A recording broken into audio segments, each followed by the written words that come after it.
اب انجینئر مرزا محمد علی کو کیا پتا بابا ہوتا کیا ہے؟ وہ تو اس کو تو حضرت جی جو پیچھے سے پیسے آ رہے ہیں نا اس کو تو وہ نظر آ رہے ہیں، جو پیچھے سے پیسے آ رہے ہیں نا اس کو تو وہ نظر آ رہے ہیں، جو پیچھے سے پیسے آ رہے ہیں نا اس کو تو وہ نظر آ رہے ہیں، اس کو کیا پتا بابا ہوتا کیا ہے؟ بابا اپنے زمانے میں ایک زمانہ ہوتا ہے، بابا اپنے جہاں میں ایک جہاں ہوتا ہے، اس کا وکر ایک جہاں ہوتا ہے۔ تو وہ اہل سنت میں سے لوگوں کو خریدتے ہیں جنہوں نے لبادہ اہل سنت کا پہنا ہوا ہوتا ہے، اور حقیقت میں وہ رافضیت کے گندے لطفے ہوتے ہیں، جس کی بہت ساری مثالیں ہمارے سامنے موجود ہیں۔ اسحاق جھال والا مردود اسی قسم کے انسانوں میں سے تھا، انجینئر مرزا مردود اسی قسم کے انسانوں میں سے ہے۔ رافضیت کے پیسوں پہ پلنے والا، ایران کے ٹکڑوں پہ پلنے والا یہ جانور، رافضیت کے پیسوں پہ پلنے والا، ایران کے ٹکڑوں پہ پلنے والا یہ جانور، رافضیت کے پیسوں پہ پلنے والا، ایران کے ٹکڑوں پہ پلنے والا یہ جانور صحابہ کے بارے میں اپنی زبان گندی دراز کرتا ہے، اور حقیقت میں اس کا من پلیت ہے، اس کے ماننے والے اس سے بڑے پلیت ہیں۔ پانچواں پوائنٹ، ہم نے کوئی چندہ بک نہیں بنائی۔ سب سے بڑا مسئلہ یہ ہے، میرے اس وقت بھی آفیشیل یوٹیوب چینل کی کمائی آلموسٹ 1 کروڑ کے قریب بن جائے اگر میں ویڈیو ایڈز کے اوپر اسے مونیٹائز کروں، اور اگر میں کنٹینٹ آئی ڈی لے لوں تو جتنے میرے نام کے اوپر چینل بنے ہوئے ہیں ان ساروں کی کمائی میرے اکاؤنٹ میں آنا شروع ہو جائے گی، یعنی وہ اپلوڈ سٹوڈنٹس کر رہے ہوں گے، کمائی مجھے مل رہی ہوگی۔ تو آپ ذرا اندازہ کریں، میں تو روزانہ کوئی 100-150 مولوی خرید سکتا ہوں روزانہ، پورے سال کی تنخواہیں ایڈوانس میں دے کے۔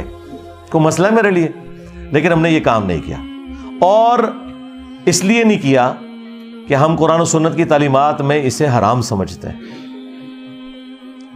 حالانکہ یہ میں کسی سے چندہ نہ مانگ رہا ہوتا، اگر میرے چینل کی کمائی ہے میں لے رہا ہوں تو میں کسی سے تو چندہ نہیں مانگ رہا، یہ تو سائیڈ بینیفٹ ہے۔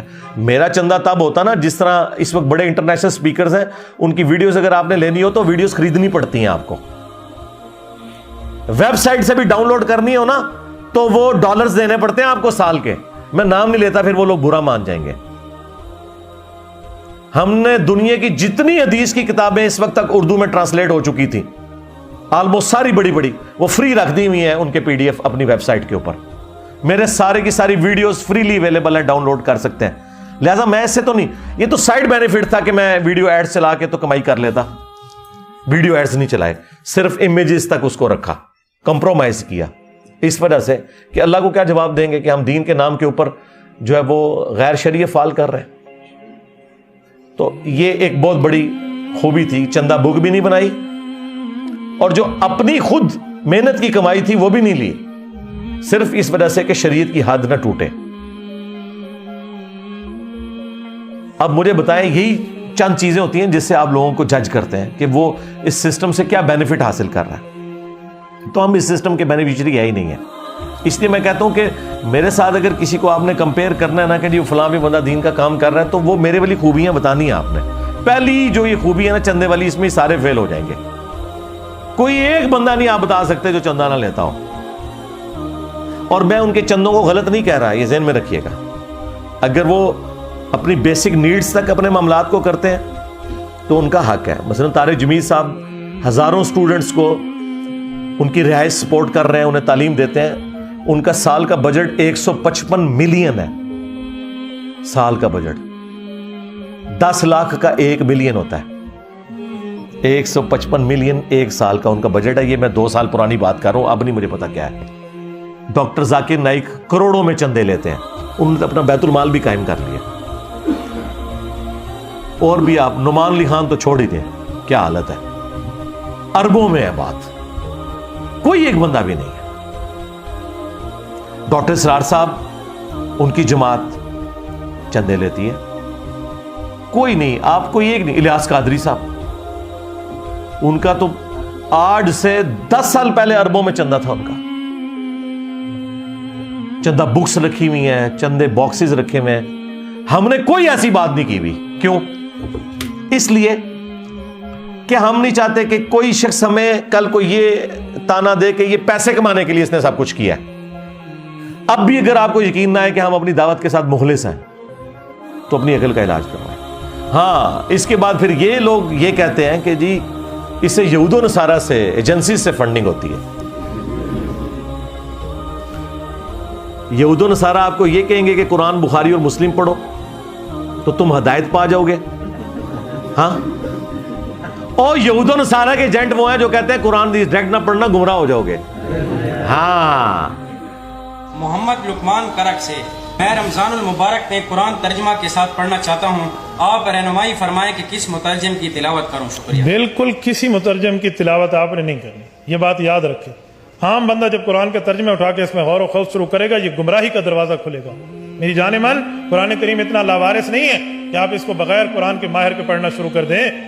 ڈاکٹری میڈیکل کی کتاب آپ بغیر ماہر کے نہیں پڑھتے، تو قرآن کریم بغیر ماہر کے آپ کیوں پڑھیں گے؟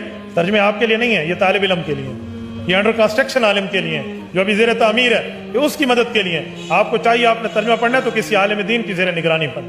مجھے بتاؤ، اگر آج کوئی یہودی آ کے آپ کو کہنا قرآن نہیں پڑھنا مسلمانوں، یہ کتاب پڑھ کے انسان گمراہ بھی ہو سکتا ہے، تو ہم پورے ملک کے اندر ریلیاں نکالیں گے اس کے خلاف. اور آپ کا ہر مولوی ممبر پہ آ کے کیا کہہ رہا ہے؟ قرآن ڈائریکٹ نہیں پڑھنا گمراہ ہو جاؤ گے، ڈائریکٹ بخاری نہیں پڑھنی گمراہ ہو جاؤ گے. اور آپ کہتے ہیں سبحان اللہ، مفتی صاحب نے فرما دیا. یہ ہے یہود و نصارہ کے ایجنٹ. دوسرا، ایجنسیز کی آپ بات کرتے ہیں، چاہے انٹرنیشنل ایجنسی ہو یا اندر کی ایجنسیز ہو، آپ سمجھ سکتے ہیں کہ میرے جیسے آؤٹ سپوکن بندے کو جو کسی کا لحاظ نہیں کرتا، وہ اس کو پیسے کی بنیاد کے اوپر خرید سکتے ہیں. عمران خان صاحب جب اپنی پیک کے اوپر تھے اور پوری فوج ان کے پیچھے کھڑی تھی، میں اس وقت بھی لحاظ نہیں کرتا تھا ان کی پالیسیز کا، آپ کو پتا ہے. ہاں، جہاں مولوی ان کے ساتھ زیادتی کرتے تھے میں دفاع کرتا تھا، لیکن جو فوج کا پالیٹکس میں کردار ہے میں اس وقت کرٹیسائز کرتا تھا. جب عمران خان صاحب اترے تو سارے دم دبا کے بھاگ گئے. ان کے اوپر جب برا وقت آیا تو جو ان کے ساتھ زیادتی ہو رہی تھی یا ان کے ساتھیوں کے ساتھ جو جرم کیا وہ تو الگ بات، اس کو تو کورٹ میں دیکھنے کی ضرورت ہے. تو میں نے آواز بلند کی. آج کسی کی جرت ہے کہ 2 جملے بول دے؟ کدھر ہے طارق جمیل صاحب؟